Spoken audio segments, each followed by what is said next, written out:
Թույլ տվեք անդրադառնալ մի քանի թեզերի։ Վահագն Ալեքսանյանը այստեղից հայտարարում է, ասում է,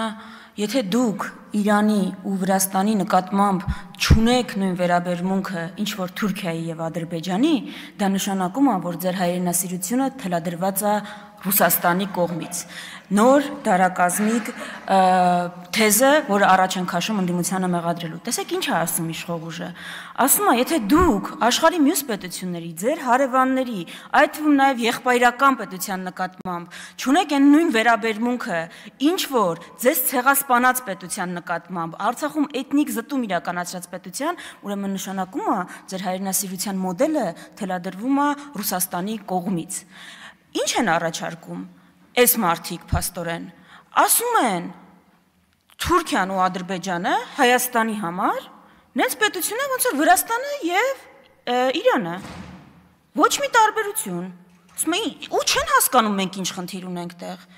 մենք ինչ ենք ասում ենք Թուրքիան աշխարհի միակ պետությունն է, ով ցեղասպանել է այս ազգին, ու մինչև հիմա չի ընդունում այդ ցեղասպանությունը, ու մինչև հիմա շարունակում է այդ քաղաքականությունը, ու մինչև հիմա հերոսացնում է այդ ցեղասպանությունը իրականացնողներին։ Ադրբեջանը այն պետությունն է, ով այդ քաղաքականությունը կրկնել է Արցախում, շարունակում է այդ քաղաքականությունը, ու այս երկու պետությունը ասում են մենք մի ազգ ենք, երկու պետություն։ Ու հա, մեր ու ձեր տարբերությունը այլընտրանքը նաև այդտեղ է արտաքին քաղաքական, որ ասում ենք մենք մեր արտաքին քաղաքական օրակարգի, հայեցակարգի հիմքում պիտի հենց այս նաև դնենք։ Այո, տարբեր վերաբերմունք պիտի ունենանք մեզ ցեղասպանած պետության ու այդ ցեղասպանության հետ չարերեսվողի հետ։ Դուք ինչ եք առաջարկում, ասում եք Իրանը ու Թուրքիան նույնն են։ Ինչի ոնց որ Թուրքիային եք վերաբերվում, Իրանին չեք վերաբերում։ Այստեղից ավելի լավ էլ ո՞նց բան արվի։ Այդ Թուրքիան է մեզ ասում, բայց ի՞նչ է մեր մեջ տեղի ունեցել, որ մենք բոլորի նման հարևաններ ենք։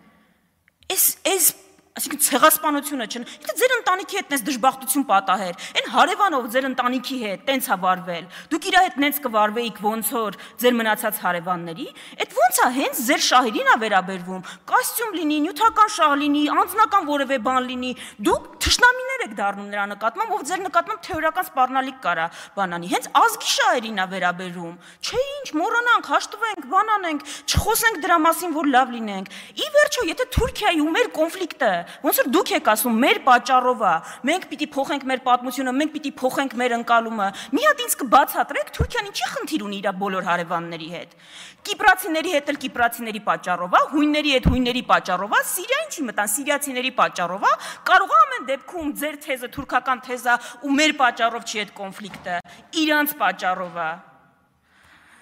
Հաջորդը, ասում է Քրիստիան Վարդանյանը ասում է, այս թուղթը ոչ մի բան է, ոչ մի բան չեմ ասում եմ վտանգավոր բան է, եւ կրկնում եմ հայտարարությունները, որոնք մենք արել ենք, ու պարզ բան ենք ասում, շատ պարզ բան ենք ասում ենք, այդ թղթով մի խաբեք, որ խաղաղություն եք բերել, մի խաբեք, որ խաղաղություն եք բերել այդ թղթով։ Ասում է, մի տարի է չեն կրակել, ուրեմն խաղաղություն է, սուտ եք ասում, մի տարի, 5 տարի չկրակելը չի նշանակում, որ խաղաղություն է, չի նշանակում, որ խաղաղություն է, ինչպես 2020-ից առաջ չկրակելը կամ քիչ կրակելը չէր նշանակում, որ 2020-ը չի լինելու։ Ասում են զոհը չենք ունեցել։ Ես հիմա եկեք այդ պաշտոնական զոհերը իրոք հանենք, տեսնենք ում օրոք ավելի խաղաղ եղել, ում չէ։ Ես գիտեմ երկրորդ նախագահի կառավարման տարիների պաշտոնական թվերը 10 տարում 92 զոհ։ Ձերը կարաք հանենք, տենանք 7 տարի եք, քանի զոհ եք ունեցել։ Հիմա ինտերվալներով 7 օր ավել չեն կրակել, ուրեմն նշանակում է խաղաղությունը, տենց եք այդ խաղաղությունը պատկերացնում։ Ես ավելի առաջ գնամ, ինձնից հետո 3-4 ԿՊԱ-ական խոսելու են, պարզ հարցեր ենք ձեզ տալիս, ասում ենք, եթե ասում եք խաղաղություն եք բերել, բացատրեք մի հատ, Ադրբեջանը ինչ ա զիջել, եթե բանակցություններ են, որտեղ բանակցությունների առաջին տարը փողզիջում է նշանակում, բացատրեք, խնդրում եմ, բացի այն եղածից, որ ազգեր պետությունները անդամակցելով ՄԱԿ-ին ճանաչում են միմյանց տարածքային ամբողջականությունը, հրաժարվում են միմյանց նկատմամբ ագրեսիա կիրառելուց, ինչ լրացուցիչ մեխանիզմ եք բերել, որ այդ խաղաղությունը ամրապնդում է։ Ընդհանրապես ինչ ա զիջել Ադրբեջանը։ Այս սրան կարաք պատասխանեք, դաշնակցությանը հոգեվերլուծություն, ինչ ուզում եք արեք, կգաք, հեսա նախկիններ, ներկաներ, հատկապես վստահ եմ դուք։ Կարաք այս հարցերից մեկին անդրադառնաք։ Զուգահեռ չեմ ասում 9 րոպե նվիրեք նրան, ինչքան վատն են նախկիններ ու դաշնակցությունը ձեր համար։ Մի րոպեն կարաք պատասխանեք այս հարցերին։ Վերջը ձեր ստորագրած թղթից ենք խոսում։ Դաշնակցությունը չի այս բանի քննարկման առարկան։ Ժողովրդավարության մասին։ Ձեր դեմքը այդ որ հպարտանում եք, որ ընդդիմադիր համայնքապետեր կան, ժողովուրդ ջան, կարանք հասկանանք, Գյումրու ընտրությունների հետ ինչի եք այսքան անհաշտ։ Ինչ է տեղի ունեցել։ Գյումրու համայնքապետին մենք չենք նշանակել։ Ընտրվել է այդ մարդը։ Լավ, ըստ Պալյանի չի ընտրվել հերոսաբար, բա ո՞րն է ձեր ընտրությունը, միջև ԿՊԱ-կան չլինի չի ընտրվում։ Հա, տենց է ժողովրդավարության բաստիոն, միջև ԿՊԱ-կանը չընտրվի, դա ընտրություն չէ, կեցցե ժողովրդավարությունը։ Ֆյուրերները։ Հիմա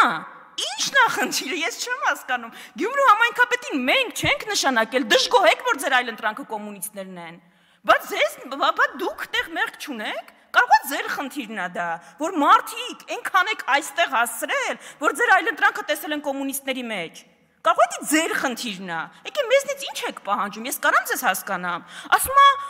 ասեք, մինչև ժամը 6-ը եթե չասեք, որ դուք ուխտ չեք, ուրեմն դուք ուխտ եք, հետո ասենք ինչքան պիտի ով կարա մի հատ պահանջ ներկայացնի բանը ինքնիշխանությանը հարցականի տակ դնելու համար։ Ես կարամ 100 հատ հայտարարություն անեմ, ձեզնից սկզբունքային 600 անգամ ավելի շատ ինքնիշխանություն բառը օգտագործեմ։ Ոչ, մեր քաղաքական ուժը ոչ մի ծրագիր չունի Հայաստանի անկախությունը, ինքնիշխանությունը կասկածի տակ դնելու որևէ այնպիսի կազմավորման մաս դարձնելու, որ կարա հարցականի տակ դնի։ Բայց իմ խոսքերից ավելի գործերն են խոսում։ Օրինակ Իեն ժամանակի որ իմ ուժը կոալիցիան կառավարություն է եղել, Երևանից երբ որ հարավ են գնացել, մենք ինչ երկրի դրոշ ասես չենք տեսել։ Հիմա դուք տեսել եք մեր երկրում ինչա կատարվում։ Ինքնիշխանություն նշանակում է առաջին տարի ինքնիշխանության, սեփական տարածքի նկատմամբ վերահսկողություն ունենալ։ Հիմա դուք ինքնիշխանություն եք պահպանել, Երևանից գնում ենք հարավ, Ռուսաստանի դրոշ, Իրանի դրոշ, Ադրբեջանի դրոշ, Սյունիքում, ես ինչ ասում եմ Սյունիքում, հեսայելի եմ ասել, երևի Ամերիկայի դրոշ էլ կբերեք ու բացականչում եք ինքնիշխանությունից։ Այդ ինքնիշխանությունը այդ ինչ պոզով պոչով կենթանի է, մի հատ կնկարագրեք, կարող է ինքնիշխանությունը հակադիր է նրան, որ քո երկրի տարածքում թշնամական զորքեր չկան։ Այդ դուք այնքան ինքնիշխան եք, ժողովուրդ, որ ձեզ արդեն արգելվել է ու դուք չեք օգտագործում գերի բառը միջազգային ամբիոններից։ Այ ինքնիշխաններ ջան, մի հատ կբացատրեք, եթե տենց ինքնիշխան եք։ Ինչ է նշանակում գերի կարճ բառի փոխարեն օգտագործել երկարամյա կոնֆլիկտի արդյունքում անազատության մեջ հայտնված անձինք։ Ես գիտեք ինչին է նմանն, որ պետությունները հրաժարվում էին ցեղասպանություն բառը օգտագործել, չէին ուզում, ցենց ինչ ասես ասում էին, ցավալ իրադարձություններ, ողբերգական դեպքեր։ Այս երկար նախադասության փոխարեն հայ ռազմագերներ չեք կարողանում ասել, երբ որ այս ամբիոնից ձեր տեխնացուները չասեցին դա, մեզ թվաց պատահականություն է, անգամ հիմարություն է, եւ ՄԱԿ-ի ամբիոնից դուք չեք ասում։ Հարց է առաջանում, արգելված է ձեզ գերի բառը օգտագործել։ Իսկապես այս երկար նախադասության փոխարեն գերի բառը չեք կարողանում օգտագործել։ Սրբույի Գալյանը հայտարարում է, որ հանցագործությունների առումով մենք բարելավում ունենք։ Միայն վերջի տարիներին հրազենի գործադրմամբ հանցագործությունների վիճակագրությունը 2023-ին 44, 2024-ին 68, 2025-ին 72։ Իսկ գիտեք ինչ է նշանակում, որ ամեն շաբաթ հրազենի գործադրմամբ մարդ հանցագործություն է տեղի ունենում։ Դուք ինչ եք սրա նկատմամբ, ոնց եք սրա դեմ պայքարում, հերոսաբար հետապնդում եք ընդդիմադիրներին։ Գաղտնալսել, չգիտեմ, հետևել, ինչ ասես։ Այսինքն ձեր ամբողջական իշխանություն ունեք, ձեր հնչող հարցերի մի մասն են, կարաք սրան պատասխանեք։ Այն դաշնակցությանը դեմ ուղված արշավին զուգահեռ, էդի արեք, գործը, հանձնարարությունա եկելա արեք, բայց դուք սրա համար պատասխանատվություն ունեք, ձեզ չեն ընտրել, որ դաշնակցության դեմ պայքարեք, առնվազն դուք այդ պլատֆորմով չեք գնացել, հա, ընտրել են, որ դաշնակցության դեմ պայքարեք, Արման Եղոյան, նախընտրական ծրագրում դա գրեք, Թուրքերը, Արման Եղոյանը ինձ ասում է, մեզ ընտրել են, որ դաշնակցության դեմ պայքարենք, այդ հայ ժողովուրդը տենց ընտրություն ա տվել, ես շնորհակալ եմ անկեղծ, նախ մի ընդհատեք, հեսա գալու եք, ստեղից կպատասխանեք,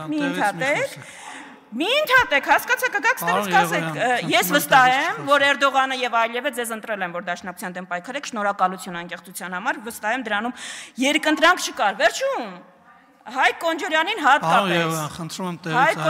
հատկապես, այստեղից ամենացիտված գիրքը, որի համար ես շատ ուրախ եմ, շատ սիրում եմ այդ գիրքը, Քաջազնունու դաշնակցությունն այլևս անելիք չունին։ Ժողովուրդ, դուք այդ գրքի վերնագիրը կարդալուց բացի գիրքը կարդացել եք։ Բերեմ տամ ձեզ օրինակը կարդաք։ Դուք գիտեք այդ գիրքը ինչի մասին է, թե մենակ հիմա ոնց որ վերնագրերն են կարդում, եք կարդում։ Դուք գիտեք Քաջազնունին ինչի մասին է գրել։ Քաջազնունին գրել է, որ բոլշևիկները եկել են, խորհրդային կարգեր են, անում են այն ինչ մենք պիտի անեինք, Դաշնակցությունը այդ պայմաններում էլ առաքելություն չունի։ Մեր քաջազնունու կոնֆլիկտը այդ է եղել, որ ասել ենք չէ հակառակը, այդ կարգերը պիտի փոխենք, անկախ պետությունից ավելի բարձր բան մեր համար չկա ու մենք առաքելություն ունենք։ Կարդացեք մի բանը միջև խոսելը։ Շնորհակալություն։ Վերություն Դալիճ։